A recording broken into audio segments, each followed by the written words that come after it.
Hello, welcome back to my channel. So recently kasi mga ilang araw na gabi na may na-spot kaming fox. Yung fox medyo parang ginagalis na. So tumawag kami ng rescue team para kunin yung fox. Kasi si Cute nung isang araw lumabas kami, narinig niya, akala niya aso nung kapitbahay, pero parang wild na yung fox, gumagana, ganoon. Natakot si Cute, kawawa naman si Cute, alam mo naman, nakitan sa kanya yung fox. So tingnan natin, paano mahuhuli yung fox. Okay?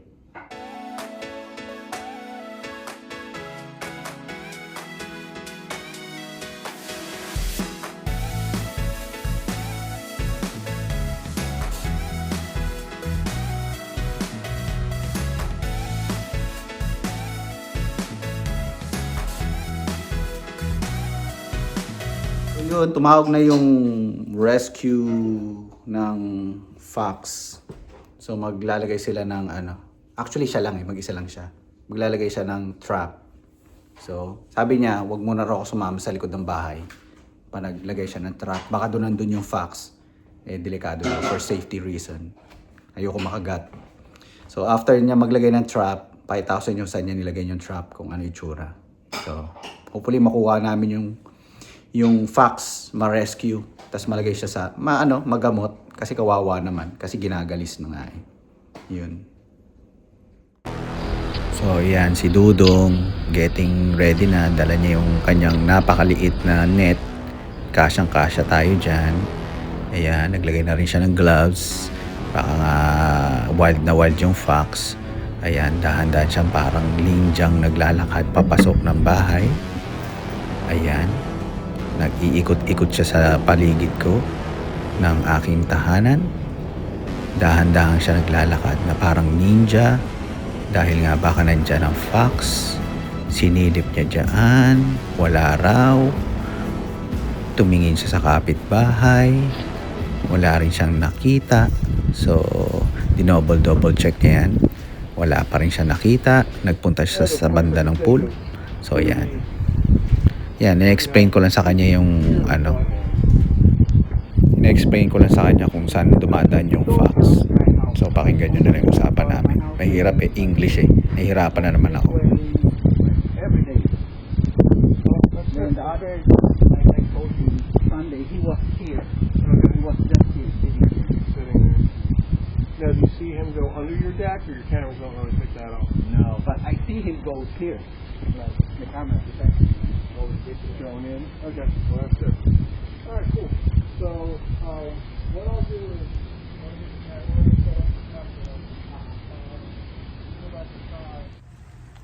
Alright, so there's the camera on the post. It's aiming in this way, so here's the trap. Up here's the blanket, and then I just left the fork and the doors out here, because you're going to need them to go in. So it's on that wood, so it's off the ground. I put that table thing over there so it can't roll over, and obviously can't go this way because there's a slight tilt, plus the pole's there. So again, all you're going to do at night time is close it if you need to. If for some reason we're getting like raccoons and stuff, you're going to scare them away, and then just lift it up, and it's all armed, ready to go. So it's nice and warm down here. It's already raining. I'm nice and dry in here. So blanket's dry, trap's dry, and these things can get wet. I don't care about that. And so can the camera. It's weatherproof. Alright. Set up na yung yung trap.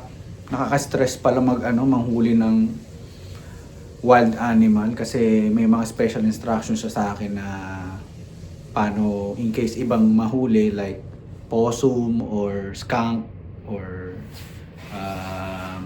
squirrel or yung mga makikita natin mga hayop dito sa Amerika. So kailangan i-release yun, alisin sa cage, pero nakakatakot, di ba? Dahil hindi naman tayo sanay sa mga wild animals. And yung lalo na yung raccoon, sabi nila din yung raccoon. So sana hindi maunahan siya ng mga raccoon We're praying na mahuli na namin yun, ma-rescue namin yung fox na may galis. They call it mangi sa dito pag may galis. So yun. Para kasi i-monitor natin yun. May camera rin siyang na-set up, lahat na, yung cage. Naglagay na rin siya ng bait. So sana hindi na kasi ngayong araw hindi ko nakita yung everyday nakikita ko yung fox, pero ngayon from some reason hindi siya dumaan so hopefully mahuli namin. So last night ayan na-capture ng camera ko yung fox paikot-ikot ng paligid ng bahay ko. Yan. So kaso hindi siya pumasok dun sa cage sa nilagay naming patibong or bait, and hindi namin siya nahuli. Marami kasing kapitbahay ko may mga alagang aso, pusa So, yun yung nag-a-attract sa kanya yung mga pagkain iniiwan nila sa labas. So, sayang. Hello, so day 2 ngayon nung aming pag-aabang doon sa fox. So, unfortunately wala kami na-capture na image. Meron akong nakuwang image ng fox. Pero hindi yun yung target namin fox And wala siyang, doon sa nilagay namin camera sa ilalim ng aking porch, wala siyang image na nakuha. So it means na yung patibong namin walang nakuha. So hopefully today, this morning, baka dumalaw siya. So tingnan na lang natin. Hopefully makuha namin ngayong araw. Hello, good morning. So day 2 sa aming fox chasing. So, nag-text sa akin yung nanguhuli ng fox, and meron kasi siyang nilagay na isang trap din dun sa isang bahay. Siguro kabilang baryo namin. Pero close sa amin. Siguro mga 3 minutes drive. Pang 7 fox na raw nahuli niya. Parang ganun yung itsura ng fox na nandito Pero sana yun na nga, para matanggal niya na yung patibong dito sa bahay. So, let's see. So, yan yung image nung na-capture niya dun sa ibang bahay. Yan yung fox. Yan. So, ito yung itsura niya nung nahuli na siya. So, kawawa naman. So, I hope siya na yun. So, matutulog na ako. Kasi tomorrow may big event kami. Simbang gabi. Tsaka may bisita ako dito. Gabing-gabi na dumating pa. Pakita ko sa inyo kung sino yung bumisita sa akin. Makikitulog. Dahil nga may simbang gabi. Yan mga pakita ko sa inyo sino yung may asungot na nagpunta dito. Yun yung asungot Wow!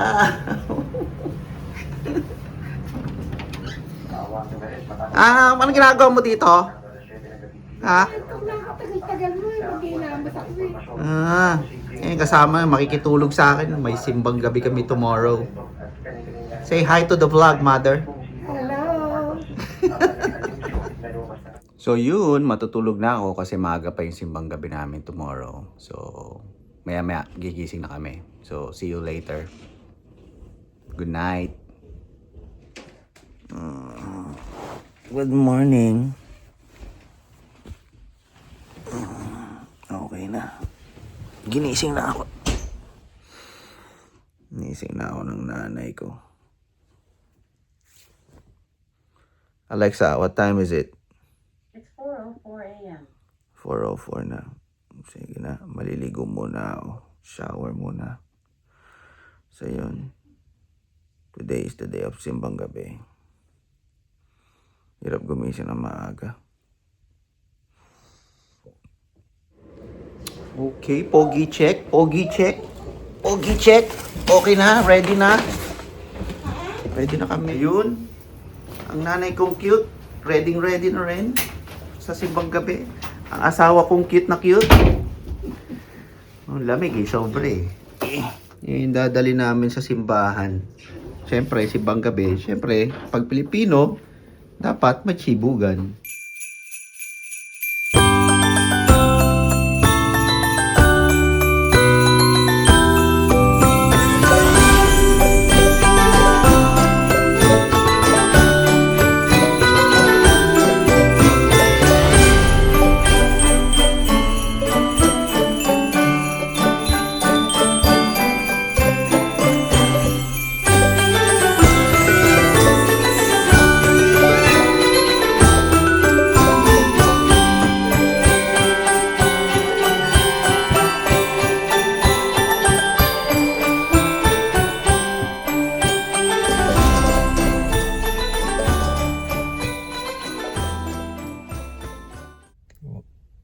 Okay, nandito na kami sa simbahan.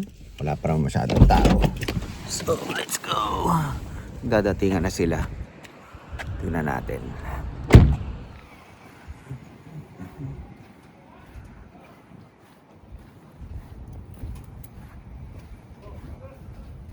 Ayun si cute oh. Nagpe-prep si cute. Cute.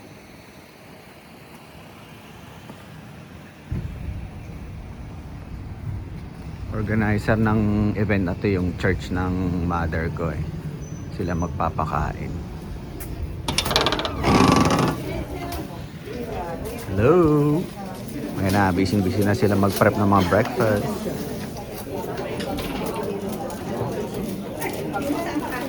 Ngayon si mother, busy na.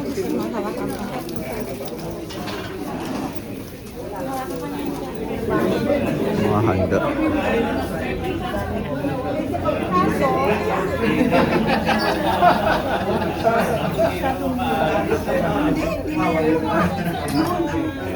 Dito lang tayo.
Hi to the vlog.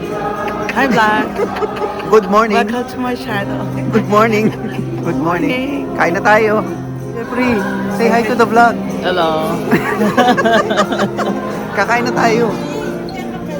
Ate Mimi, say hi. Novi. Ato. Ano yan? Gutom ka na naman ha.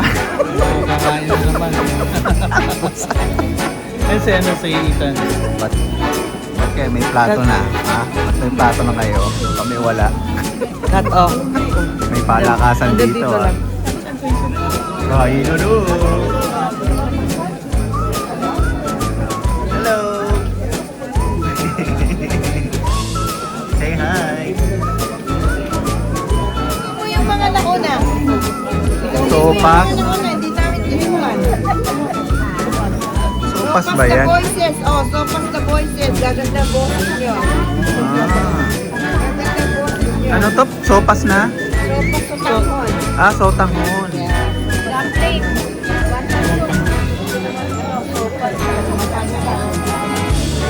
Ano po yan? Ano yan? Ano yan, mother? Dami binibigay ng nanay ko.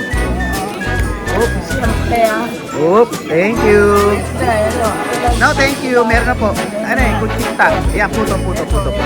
Thank you. Joby! Say hi! Joby! Say hi! Joby!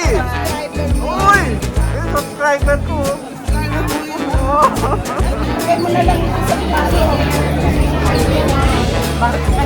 Mother!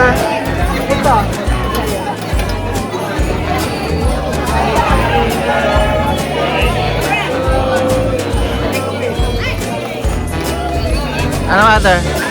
Wow! Video to, mother. Ano yan? Wow! Take home. Tapos na. Ayos.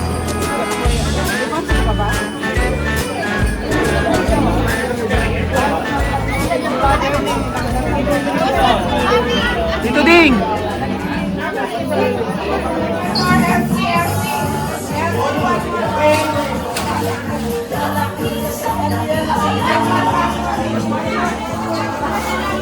Dito ding! Say hi! So yun, tapos na namin yung aming simbang gabi. Nakauwi na kami. Na-drop ko na yung mami ko sa kanyang apartment. So, alam niyo na, maaga tayo nagising. So, hahabulin natin na kulang nating tulog. So, matutulog muna ako. Naantok pa ako eh. So, thanks for watching. Goodbye. And malapit ang Christmas. Merry Christmas to all.